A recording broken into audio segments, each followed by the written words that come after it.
우리 주님의 위로와 은혜가 오늘 이 자리에 오신 모든 분들에게 가득하시기를 주님의 이름으로 축원합니다. 여러분, 면역력이 떨어지면 병들고 아플 수밖에 없으며 짜증과 싸움, 이해 못할 일들, 두려움과 어리석음이 24시간 떠나지 않는 우리들의 삶에 예수께서 들어오셔서 우리와 하나가 되셨다는 것이 여러분들은 잘 이해가 되시나요? 전쟁이 끊이지 않고 사람을 죽여서라도 자기 뜻대로 해야지만 후련해하는 이 미친 세상에 예수께서 들어오셔서 우리들과 같이 아프고 병든 모습이 되셨고 마침내는 죽어버리셨다는 것이 어떻게 이해가 되시나요? 아니, 그렇게 되기 위해 슬픔과 상처를 자기 속에 우겨 넣으시고 넉넉히 웃으면서 이 모든 일들을 맞이하신 주님께서 결국 우리들에게 구원의 우산을 씌워주신다는 그 비밀이 믿어지시나요? 며칠 전 별세한 안성기 배우가 열연한 영화 중에 라디오스타라고 하는 참 좋은 영화가 있습니다. 이 영화는 한때 잘 나갔었지만 지금은 사람들에게 잊혀진 어느 왕년의 스타 가수와 그 가수의 데뷔 전부터 비가 오나 바람이 부나 그 곁을 묵묵히 지켜왔던 그의 매니저에 대한 이야기입니다. 박중훈이라는 배우가 왕년의 스타 최곤이라는 사람을 연기하고 안성기 배우는 그의 매니저 박민수로 나오는데요. 이 영화에 잊을 수 없는 장면 두 가지가 있습니다. 둘 다 안성기 씨가 열연했는데 한마디로 자기 자신을 아까워하지 않기 때문에 슬프면서도 막을 수가 없는 어떤 이상한 감정에 대한 것이었습니다. 왕년의 스타 최고는 원치 않던 지방 방송국에 내려가 라디오 진행을 하다 우연히 전국적인 인기를 끌게 됩니다. 그러자 한 대형 기획사에서 그에게 접근해 새롭게 계약을 맺으려 합니다. 그러면서 그의 충실한 매니저 민수에게는 오히려 짐이 될 수 있다는 식으로 압박을 넣습니다. 당사자 가수와는 상의도 없이 매니저는 우리가 할 테니 관두는 것이 좋겠다라는 압박이었습니다. 이 일로 이미 마음이 무거워진 상태에서 매니저 민수는 더 큰 상처와 아픔을 겪습니다.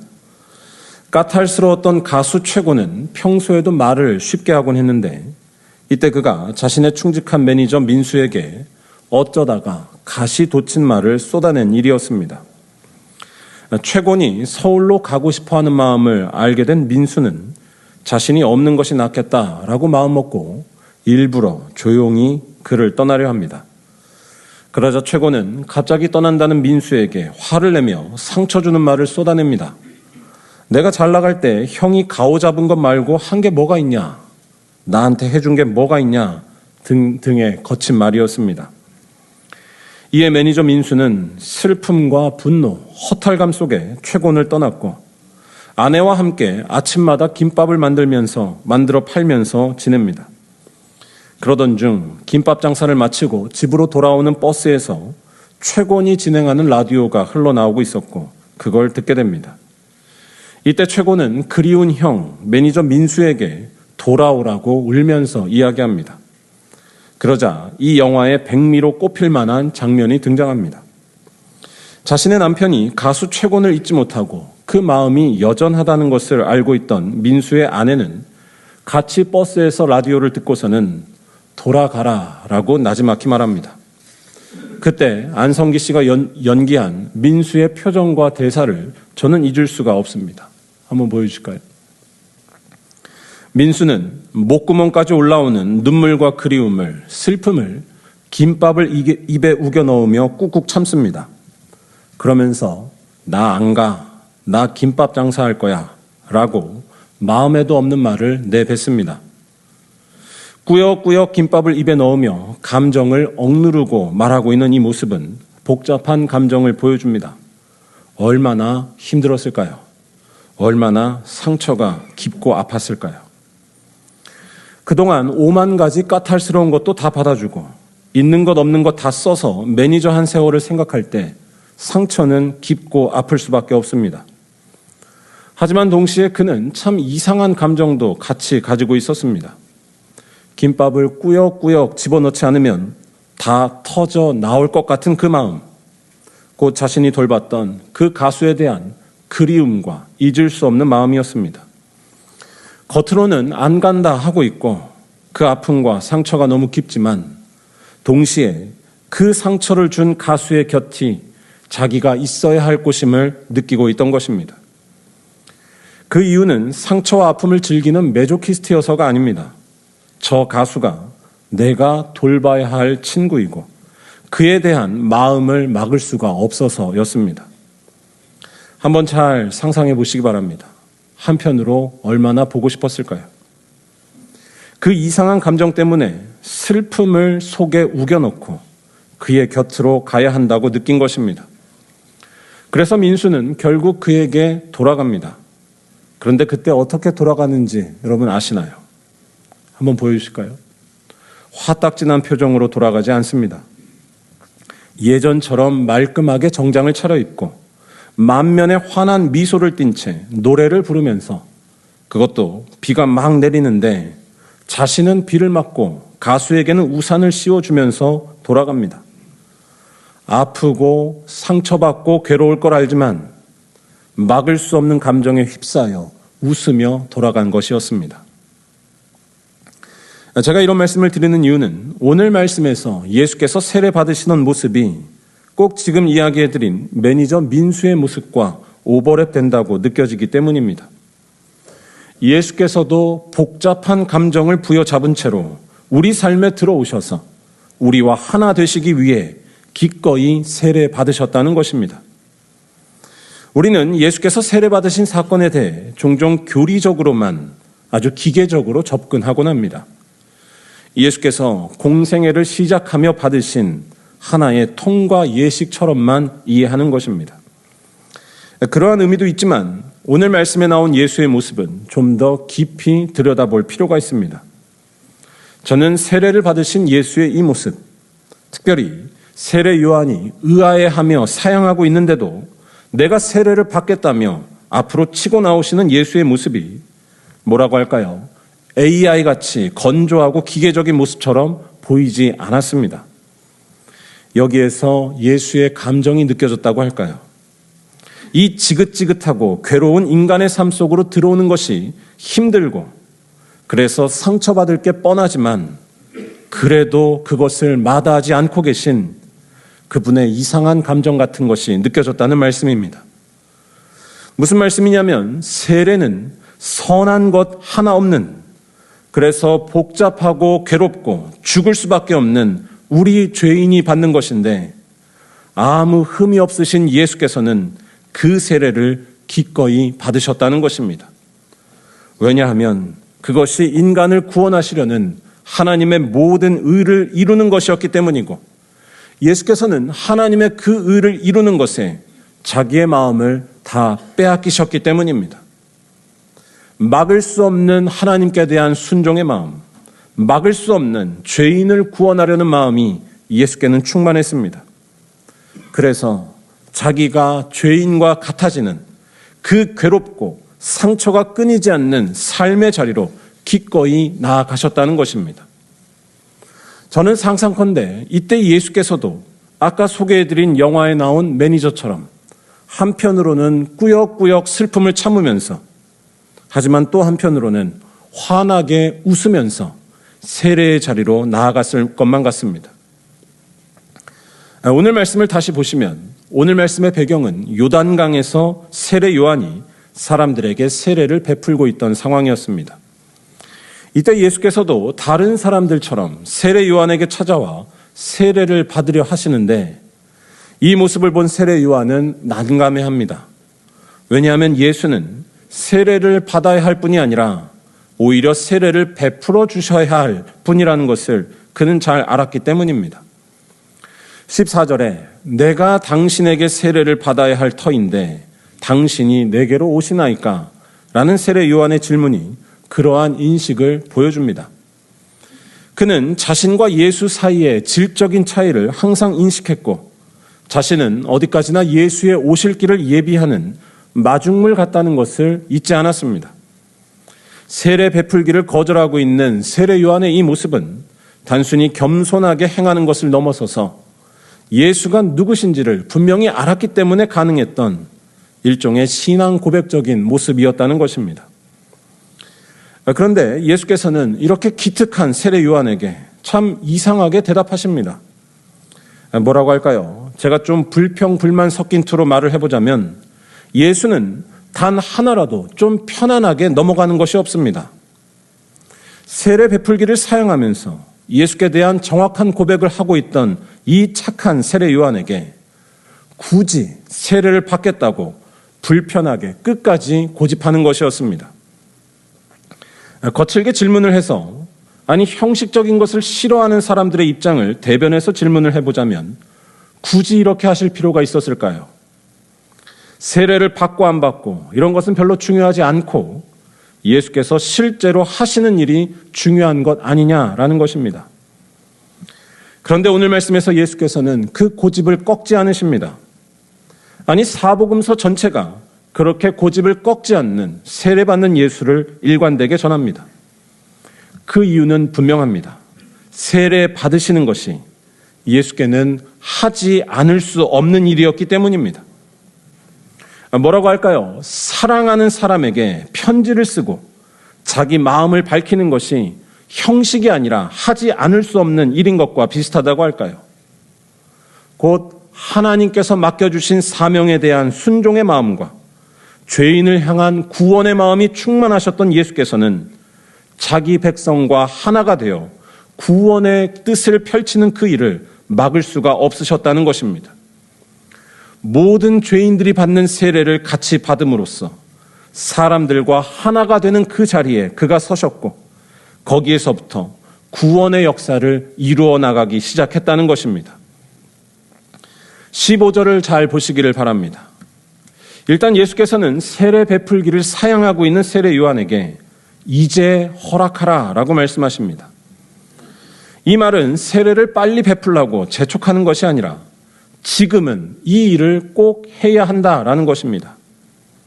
나중에 예수께서 사역을 시작하고 나서는 이 일, 세례 받는 것이 있을 수 없지만 지금은 가능하고 지금은 꼭 해야 한다라는 것입니다. 왜냐하면 예수께서는 지금 자신의 공적인 사역을 시작하시면서 자신이 하고 있는 일의 성격과 그 의미를 밝히는 중이었기 때문입니다. 뭐라고 할까요? 지금 예수께서는 믿음 없는 제가 보기에는 앞으로 원상복귀할 수도 없고 변명도 될 수 없는 쏟아진 물 같은 선언을 초장부터 하고 계신다고 할까요? 바로 그는 죄인들이 받는 세례를 함께 받음으로써 앞으로 죄인들과 한 몸을 이룰 것이라는 말씀입니다. 그래서 그들과 함께 살며 구원하는 것이 자신의 존재 이유라는 것입니다. 제 말은 이런 메시지를 지금 내겠다는 것이 보기에 따라서는 바보처럼 보일지 모른다는 것입니다. 처음에 뱉은 말을 다 지키지 못할 수 있는 것이 우리들이기 때문입니다. 더 나아가서 지금 예수께서 받으시려는 세례는 예수 입장에서 말도 안 되고 피곤한 일이었기에 이렇게 하는 것이 더 어리석어 보이기도 합니다. 세례를 받는다는 것은 세례를 받는 이들과 같아지는 것이고 그들 옆에 서겠다는 의미이기 때문입니다. 곧 어리석음과 불의함, 상처와 눈물, 두려움과 아픔이 가득한 죄인들과 같아지고 그들과 한 몸이 되겠다는 것입니다. 사람들과 더불어 산다는 것은 잘 생각해 볼 때 사실 피곤한 정도가 아니라 죽겠는 일이라고 말을 해도 과언이 아닐 것입니다. 상처 없는 자리가 없고 어디든 병들고 아픈 모습이 끊이지를 않습니다. 오늘날 세상에서 벌어지는 일들을 잘 보시기 바랍니다. 세상에 대해 알면 알수록 두렵고 희망보다는 절망이 느껴진다고 할까요? 잔인하고 무차별적인 죽음과 세치혀로 자신의 추악함을 감추려는 일이 언제 끝이 날까요? 아니, 우리들 자신을 돌아보시기 바랍니다. 우리가 단 하루라도 서운한 마음과 지독한 자기 연민과 탐욕과 폭력의 유혹에서 자유로울 수가 있을까요? 세례 요한이 10절에서 말한 대로 세상과 우리들은 이미 도끼가 나무 뿌리에 놓여 있는 것 같이 절망적인 상태라고 말해야 합니다. 예수 입장에서 이러한 사람들과 같이 되겠다는 것, 곧 세례받는다는 것은 어리석어 보인다는 것입니다. 가급적 피하는 것이 예수를 위한 일이 아닐까요? 다른 것 다 떠나서 굳이 처음부터 그런 의지를 먼저 드러낼 필요는 없어 보입니다. 아니, 그러다가 말을 안 지키면 안 되기 때문에 아프고 그러다가 혹시 죽으면 어떡하려고 그러실까요? 사람들과 같아져서 그 속에 들어가면 고생길이고 상처와 절망이 줄줄이 찾아오고야 맙니다. 하지만 고집스러운 예수께서는 그런 세례를 지금 꼭 받겠다고 하십니다. 나중에 아니라 지금 자신의 존재 이유를 밝혀서 돌아올 다리를 부서뜨리려 하십니다. 예수께 중요한 것, 그에게 충만했던 것은 지금 자신의 자리나 유익이 아니라 이 절망스럽고 상처 많은 세상과 하나가 되어서 사람들의 아픔을 자기가 담당하시고 사람들에게 하나님의 평화와 생명을 넣어주시는 것, 그것뿐이었기 때문입니다. 두려움과 아픔을 속에 우겨 넣은 채 묵묵히 자기 사명을 향해 걸어가고 있었다는 것입니다. 다시 말해 일종의 끌어당기는 힘이 지금 예수를 끌어당기고 있었습니다. 성령의 인도하심을 받은 예수께서는 세례 요한이 어떤 반응을 보이든 말든 또 앞으로가 걱정이 되든 안 되든 꼭 세례 받으시는 것을 통해 자신의 존재 이유와 목적을 드러내시고 그 길을 가고자 하셨습니다. 아니, 앞으로에 대해서도 걱정할 것이 없었습니다. 그는 넘어져도 사람들 곁으로 올 것이고 상처받아도 오직 하나님 뜻에 순종하기 위해 우리들과 같아지는 그 고통의 자리로 사랑으로 돌진하실 것이기 때문입니다. 이러한 사실은 예수께서 15절에서 세례받는 목적을 밝히는 말씀에서 확연히 드러납니다. 우리 15절을 다 같이 한번 읽어보도록 하겠습니다. 예수께서 대답하여 이르시되 이제 허락하라. 우리가 이와 같이 하여 모든 의를 이루는 것이 합당하니라 하시니 이에 요한이 허락하는지라. 아멘. 일단 여기에서 모든 의라고 하는 말은 이른바 일반적인 의미에서의 하나님의 뜻이나 우리 모두가 당연히 해야 할 그런 일들만을 말하지 않습니다. 이 말은 정확하게 예수와 세례 요한 이 두 사람에게만 해당되는 말입니다. 15절에서 우리가 이와 같이 하여 라는 말이 그런 의미를 알려줍니다. 우리가 곧 예수와 세례 요한이 합심하여서 예수께서 세례 요한으로부터 세례 받으시는 그 일은 하나님의 모든 의를 이루는 일이고 그게 하나님 앞에 합당한 일, 하나님께서 원하시는 일이라는 말씀입니다. 바로 예수께서 사람들과 같이 되시는 것, 그래서 모든 죄인들 곁에 계시는 하나님을 드러내시고 그들의 죄를 담당하셔서 구원을 이루시는 하나님의 모습을 보여주는 것입니다. 답이 없는 이 세상에 평화와 생명을 그가 주시는 것입니다. 다시 말해 예수께서는 비록 상처받는 일 투성이며 정신적, 육체적 고통이 극에 달해도 그 모든 고통을 속으로 삼키며 세례받는 그 자리에 걸어가셨습니다. 평화를 잃어버린 우리들에게 평화를 주시기 위해, 생명을 얻지 못하는 우리들에게 생명을 주시기 위해, 곧 하나님의 의를 이루기 위해 예수께서는 순종하셨습니다. 이미 도끼가 나무 뿌리에 놓여 있는 자기의 백성을 버리지 않으시는 하나님, 그 백성에 대한 이상한 마음 때문에 상처와 아픔이 온다 할지라도 다 우겨놓고 웃으며 노래하며 춤추며 자기 백성에게 가신 하나님이 바로 세례받으신 예수라는 것입니다. 아까 제가 처음 소개한 영화로 설명을 하자면 김밥을 꾸역꾸역 입에 넣으면서 슬픔을 참고 자기 친구를 그리워한 바보 같은 매니저처럼 예수께서는 행동하고 계셨던 것입니다. 아니, 그 모든 슬픔을 참으며 못된 망아지 같은 자기 친구 앞에 나타나 웃으면서 자기는 비를 맞고 친구에게는 우산을 씌워준 매니저처럼 예수께서는 우리들 앞에 나타나셨습니다. 왜냐하면 예수께서는 이 모든 슬픔과 고통을 우리들과 똑같이 당하시고 죽으셨지만 그 모든 것을 이기시고 3일 만에 부활하셔서 그 어떤 비에도 맞지 않는 부활의 생명으로 찾아오셨기 때문입니다. 그래서 그의 십자가 아래에 있을 때만 우리는 고통과 죽음, 죄에서 벗어납니다. 다시 하나님께로 돌아가는 것입니다. 하나님의 모든 의를 예수께서 이루시는 것이고 우리에게 생명을 주신다는 것입니다. 사랑하는 여러분, 주님의 공적인 사역이 시작된 순간을 기억하는 이 주연절, 우리를 구원으로 인도하시는 유일한 분은 세례를 받으시고 이 세상에 들어오신 예수밖에 없음을 잊지 마시기 바랍니다. 세례 받으신 예수만이 우리에게 평화와 안식을 주십니다. 욕망과 폭력, 자기 연민과 허무함에 시달려 사는 우리들에게 그가 들어오셨고 그는 하나님의 모든 일을 이 땅 가운데 이루셨기 때문입니다. 우리의 모든 죄의 짐을 그가 대신 지고 죽으셨으며 3일 만에 부활하셔서 우리를 해방시키시고 그 어떤 슬픔과 상처에도 매이지 않는 하나님의 생명을 나타내 보이신 것입니다. 이 예수를 붙들 때 어디에나 하나님이 계실 줄로 믿습니다. 이 예수를 붙들 때 괴로운 삶 가운데도 감사와 찬송이 나오고 다른 사람들은 이해 못할 형통함의 은혜가 있게 될 줄로 믿습니다. 더 나아가 이 예수를 붙들 때 우리도 예수처럼 괴로워도 웃으면서 자기를 다 버리는 일을 기꺼이 하게 될 줄로 믿습니다.